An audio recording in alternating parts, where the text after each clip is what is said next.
Bonjour mes frères et sœurs, et nous continuons le chapitre 15 de Marc, ce chapitre qui nous parle du roi des Juifs et de sa mort. Notre bon Père du ciel, on se courbe devant toi encore ce matin parce que c'est la place que nous devons prendre à tes pieds, courbés, prosternés. On a vu hier des gens qui se prosternaient devant le roi, Jésus, en se moquant. Mais nous, on se prosterne avec admiration, avec adoration, avec respect, avec honneur, devant notre Créateur et devant notre Sauveur. Seigneur notre Dieu, guide-nous ce matin pendant que nous étudions la crucifixion de ton Fils bien-aimé. Amen. Jusqu'à date, dans notre chapitre 15, nous avons vu le roi des Juifs identifié par Pilate et par Jésus lui-même qui a dit « tu le dis ». Donc, ceci confirme ou a été manifesté ou démontré par tout ce qu'il a fait pendant 3 ans, tout ce qu'il a enseigné pendant 3 ans. Et même, on pourrait dire, ça confirme toutes les prophéties de l'Ancien Testament. Donc, Jésus, ayant terminé son ministère, déclare ouvertement, devant le Sanhédrin et devant les autorités romaines, « Je suis le roi des Juifs ». Ensuite, on a vu que Pilate, voulant plaire à la foule, voulant satisfaire la foule et les chefs religieux, voulant garder la paix, décide de livrer Jésus afin qu'il soit crucifié. Mais avant de l'emmener pour être crucifié, les soldats, on a vu hier, l'ont battu sauvagement à un tel point qu'il n'a pas pu porter sa propre croix, qui était la coutume pour les condamnés. Ils ont dû demander à quelqu'un d'autre de le faire pour lui. Et c'est là que nous sommes rendus. Au verset 20, qu'on va lire ensemble, s'il vous plaît. Après s'être ainsi moqué de lui, ils lui ôtèrent la pourpre, lui remirent ses vêtements, et l'emmenèrent pour le crucifier. Ils forcèrent à porter la croix de Jésus un passant qui revenait des champs, Simon de Cyrène, père d'Alexandre et de Rufus. Et ils conduisirent Jésus au lieu nommé Golgotha, ce qui signifie lieu du crâne. Ils lui donnèrent à boire du vin mêlé de myrrhe, mais il ne le prit pas. Ils le crucifièrent et se partagèrent ses vêtements en tirant au sort pour savoir ce que chacun aurait. C'était la 3e heure, quand ils le crucifièrent. L'inscription indiquant le sujet de sa condamnation portait ces mots, le roi des Juifs. Ils crucifièrent avec lui 2 brigands, l'un à sa droite et l'autre à sa gauche.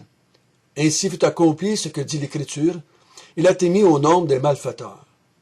Les passants l'injuriaient et se secouaient la tête en disant « Hé, toi qui détruis le temple et qui le rebâtis en 3 jours, sauve-toi toi-même en descendant de la croix. » Les principaux sacrificateurs, aussi avec les scribes, se moquaient entre eux et disaient « Il a sauvé les autres et il ne peut se sauver lui-même. » Que le Christ, le roi d'Israël, descende maintenant de la croix, afin que nous voyions et que nous croyions. Ceux qui étaient crucifiés avec lui l'insultaient aussi.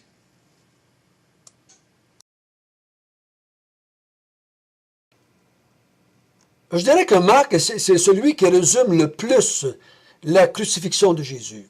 Pas dit le mieux, mais le plus. C'est très court. D'autres évangiles mettent beaucoup plus de détails. Si Marc a omis ces détails, c'est parce que c'est pas utile pour le but qu'il s'est donné, lui. Donc, dans ce chapitre, il veut démontrer que Jésus est le roi des Juifs et que c'est lui qui a été crucifié. Donc, au verset 22, ils le conduisirent au lieu du crâne et ils veulent lui donner du vin mêlé de myrrhe, mais il ne le prit pas. On ne sait même pourquoi il nous donne ce détail, mais le détail, c'est que c'est pour quasiment l'anesthésier. C'est pour l'aider à supporter les souffrances qui s'en viennent. Parce qu'il semble que c'est la souffrance la plus terrible qu'un être humain ne peut pas supporter. Certains auteurs du temps de Jésus décrivent la croix comme le supplice par excellence. Donc, on veut l'aider à supporter la souffrance. D'autres disent que ceux qui voulaient lui donner ce breuvage ont une idée bien plus tordue que de soulager. Mais c'est qu'il puisse souffrir plus longtemps. C'est pour qu'il puisse supporter les souffrances plus longtemps, pour que le spectacle soit plus long avant qu'il meure. Mais peu importe la raison, Jésus ne le prend pas. Et il ne le prend pas parce qu'il veut supporter la souffrance à son maximum. Il faut comprendre qu'il avait accepté, après avoir prié la nuit, « Père, que ta volonté soit faite ». Il accepte de mourir, il décide de mourir, et il prend sur lui la souffrance de l'humanité. Vous savez comme moi, l'être humain doit souffrir pour les péchés qu'il a commis. Et la souffrance dans le monde est toujours un résultat du péché. Toujours. Il y en a qui veulent essayer d'expliquer la souffrance autrement, là, pour dire que l'être humain est une pauvre victime. Mais l'être humain n'est pas une victime. L'être humain a décidé de pécher contre Dieu, et Dieu dit, à cause que tu as mangé de l'arbre, tu mourras dans la souffrance et dans la douleur. Donc, Jésus prend la place de l'être humain, donc il doit souffrir. On peut pas, il ne peut pas accepter un breuvage qui va l'amener à moins souffrir. Il accepte librement, ouvertement la souffrance. Au verset 24, ils nous disent qu'il le crucifie. Je reviens. Mais on lui dit qu'il se partage ses vêtements. Donc Jésus a été dénudé de ses vêtements pour le crucifier. Nous, on voit toujours sur la croix un Jésus avec une espèce de petit pagne, une espèce de morceau de linge pour cacher son intimité. Mais la réalité, à ce que j'ai pu lire, c'est que les crucifiés étaient complètement nus. Ça ajoutait à sa honte. Ça l'ajoutait à la souffrance, si je peux dire, psychologique et morale. Donc, on partage, on tire au sort ces vêtements. Accomplissement de prophétie. Les gens qui lisent ça ici, les gens qui entendent ça, les gens qui voient ça, sont tous au courant de ces prophéties de l'Ancien Testament. OK? Sont au courant que ça doit se passer comme cela. Et là, on le crucifie. On le met en croix. C'est tout ce qu'ils disent. Ils ne parlent pas de rien d'autre, comment c'est fait. Ils ne parlent pas des clous, ils ne parlent pas de rien. Ils disent, ils le crucifièrent. Très court, comme description de ce moment où on le met à la croix. Et on nous dit, c'était la 3e heure quand ils le crucifièrent. 3e heure, 9 heures du matin.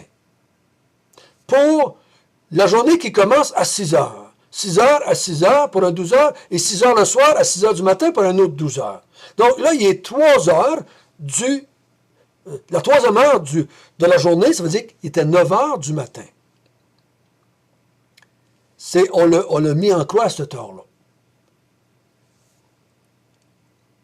L'inscription indiquant le sujet de la condamnation portait ces mots, le roi des Juifs. Je ne sais pas si vous remarquez, mais Marc en dit quasiment plus long sur la pancarte qui est au-dessus de sa tête, qui utilise deux mots pour décrire qu'il a été crucifié.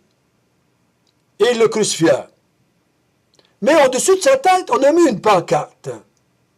Et c'est le sujet de sa condamnation, c'était roi des Juifs. On l'a condamné parce qu'il disait qu'il était le roi des Juifs. Et donc, si tu es le roi des Juifs, tu es contre l'Empire romain, tu es contre Pilate, tu es contre César. Donc, ceux qui voyaient la croix savait que Jésus s'était déclaré roi des Juifs. Et c'était le sujet de sa condamnation. Il a été condamné par le Sanhédrin parce qu'il avait dit qu'il était le Messie, le Fils de Dieu, qu'il était le roi des Juifs, Fils de Dieu. Il a été condamné par Pilate comme étant le roi des Juifs. C'est pour ça qu'on a mis cette pancarte au-dessus de sa tête pour démontrer voici ce qui arrive à ceux qui se déclarent rois. Versets 27 et 28. Ils crucifièrent avec lui 2 brigands, un à sa droite et l'autre à sa gauche.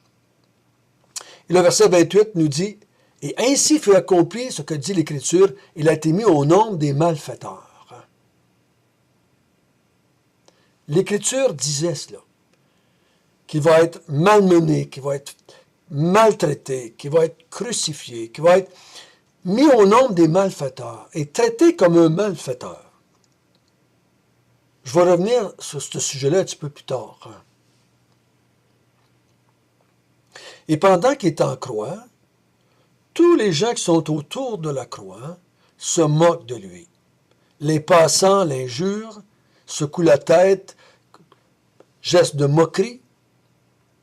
On lui crie des bêtises. On lui dit « Hey, toi qui étais capable de rebâtir le temple en 3 jours, ben descendons de la croix. » D'autres, les principaux scapulaires disent, mais OK, descends de la croix, toi qui as sauvé tellement de monde pendant les 3 ans, descends de la croix, et là, on va croire que tu es vraiment le roi des Juifs, que tu es vraiment le Christ. Et non, il ne peut pas descendre. S'il descend de la croix, il va montrer qu'il n'est pas le roi des Juifs, qui devait venir.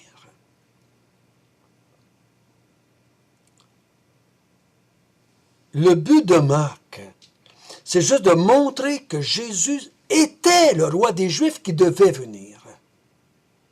Vous savez, si on prend une personne bien vue dans notre société et qu'on commence à dire des choses mauvaises de lui, que ce soit vrai ou faux, ultimement, ça va ternir sa réputation. On a un exemple. La commission Charbonneau. Il y a des gens qui passent là qui étaient des figures d'autorité dans notre province, des gens qui étaient en place pour diriger des villes, et là, sont accusés. Puis on en met tellement qu'on finit par dire, le vieux dicton québécois, il n'y a pas de fumée sans feu. Ça ne se peut pas qu'il soit complètement innocent. Les gens ne peuvent pas tous se tromper. N'est-ce pas? Même si la personne avait un bon témoignage, mais si finalement on le fait passer devant une cour, puis là on l'accuse de ceci, on l'accuse de cela, il y a des témoins qui viennent parler, il y a des témoins qui... Finalement, on le condamne, on va en prison. Et là, on finit par dire, mais ça ne se peut pas que tout le système soit trompé. Il devait certainement avoir quelque chose en arrière de cela. Ici, le fait que Jésus est traité comme un malfaiteur, qu'il reçoit les autorités religieuses et politiques d'un pays, condamnent cet homme-là comme un blasphémateur, comme un usurpateur, que les autorités romaines, comme Pilate, condamnent cet homme-là. Et qui finalement, on l'a mis en croix. Finalement, il a été mis au milieu de 2 malfaiteurs. Et on l'a traité comme un malfaiteur. Donc, ce personnage de Jésus devait avoir quelque chose de louche, là. Ça se peut pas que le monde se soit trompé tant que ça. Mais c'est pour ça que les auteurs des évangiles prennent le temps de bien décrire que s'il est mort comme cela, il ne le méritait nullement. Que c'était de la jalousie, de l'hypocrisie, mais aussi de la Pilate n'a pas mis ses culottes. Et il démontre par-dessus tout que Jésus voulait cela. Ça avait été écrit que ça allait arriver comme ça. Comprenez-vous mon argument? C'est pour ça qu'il y a beaucoup de monde sur la terre qui croient que Jésus devait forcément être une espèce de révolutionnaire quelconque. Ça se peut pas qu'il ait subi tout cela et qu'il n'avait rien fait de mal. Il a dû à quelque part avoir fait quelque chose de mal. Mais ceux qui ont mal agi, c'est ceux qui l'ont condamné injustement. Mais si Jésus est mort, finalement, c'est parce qu'il le voulait. Il le voulait. C'était écrit. Et ça avait été écrit dans la parole de Dieu. Donc, c'était Dieu qui l'avait écrit. Dieu avait annoncé, prédit, voulu.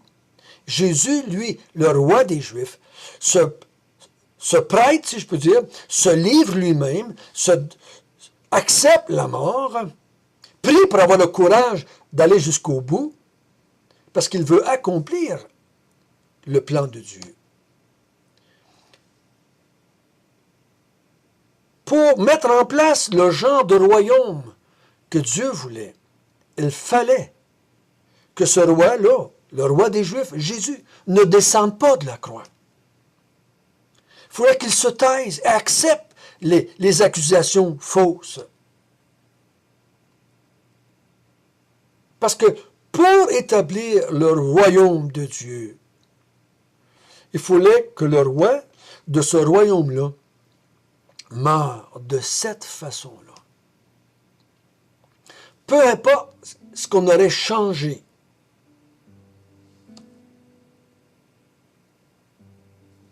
si on avait changé quelque chose, Jésus n'était pas le roi qui devait venir. Et accomplir ainsi les prophéties de l'Ancien Testament. Notre bon Père du ciel, merci que tu nous montres la raison fondamentale de la mort de Jésus. La seule raison de la mort de Jésus, c'est qu'il voulait mourir pour des impies, pour des malfaiteurs, pour des criminels spirituels, pour des gens méchants et mauvais. Il est mort pour ceux qui méritaient la mort. Et faisant ainsi, il va inaugurer le royaume de Dieu. Oh notre Dieu, merci que tu l'as voulu ainsi et que tu as amené Jésus à accomplir tout cela pour que ton peuple soit sauvé et que ton peuple te serve.